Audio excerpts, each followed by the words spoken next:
Hello and welcome to this fifth feature engineering lecture in this course, Master in Artificial Intelligence.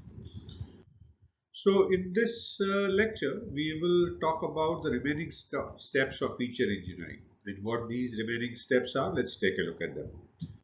So, we have gone through first five steps from understanding the problems to dimensionality reduction, and we will now look at in this lecture the remaining four steps, starting with evaluating feature importance. So evaluating feature importance, how do you think you can evaluate feature importance? We covered this earlier, so this should be a quick recap for you. So what you need to do here is assess the importance of features in predicting the target variables, so the output variables, the y. In the classical, y is a function of x1, x2, xn. And there you need to know what are the model specific techniques or what are the feature importance scores. So you need to make this assessment, right?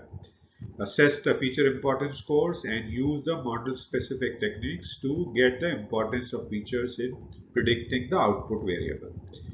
And what you can do there is to analyze different how different features contribute to models prediction and identify the most influential feature.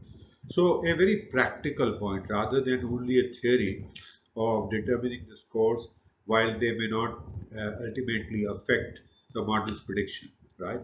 So do that. So understand the scores, find the scores, and also you analyze how different features contributes to predictions, right?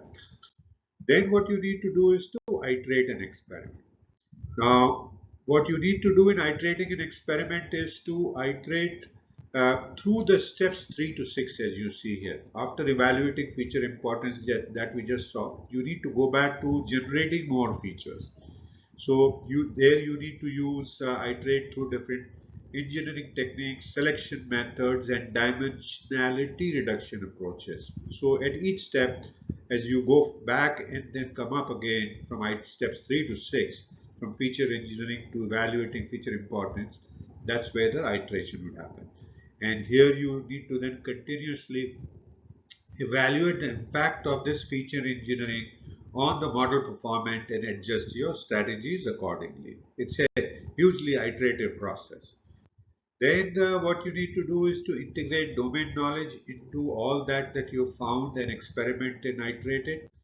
How do you integrate domain knowledge? You need to incorporate domain knowledge with the help of subject matter experts and gain business insights into feature engineering process for a more meaningful and relevant feature.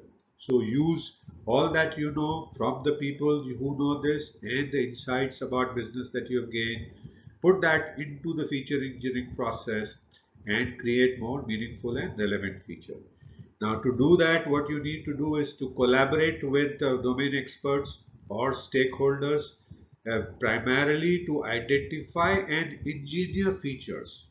Find those features or find or develop those features that capture the most important aspects of the problem domain. An example, you know that a particular variable x is a thing that determines from the domain knowledge determines the output y, but you don't know in what form, what level of what format does it work. So you try with x, you try with polynomial, and it doesn't seem to work. It doesn't seem to explain the variances, and ultimately you need to then see is someone says, hey, why don't you try the logarithmic function? Then you try that and fits beautifully. So that's how you integrate domain knowledge and find the right algorithm. Finally, you need to validate and test. The question is, how do you validate and test? Any thoughts? So you validate and test the effectiveness of the engineered model using cross-validation techniques or holdout sets. And basically what you do there is you ensure that they generalize well to the new and unseen data. You have used the trained data, you have validated it. So obviously it's going to fit in there because that's what your model is based on. But check it out on the new unseen data and see how much does it come out true. And another thing that you can do is to finally test the final feature set on a separate test set, or to evaluate the performance on a real world scenario. And that's how you can validate and test. So by following these steps that we saw, you can effectively identify and extract meaningful features from data to improve the performance of the machine learning model, ultimately enhancing the predictive accuracy and robustness of the various applications. So what is next? So having looked at this whole process of feature engineering, we will now take you through an example of how to identify and extract meaningful feature from the data, how to do this feature engineering, how a company did that. Is that what we will talk about in the next lecture? So thank you so much for watching this fifth feature engineering lecture. I hope you are continuing to learn new things, continuing to enjoy, and I do look forward to see you again in the next lecture. Please feel free to message me if you have any questions. I'll be happy to answer a question, and also download a PDF file to take a look at anything that you need to.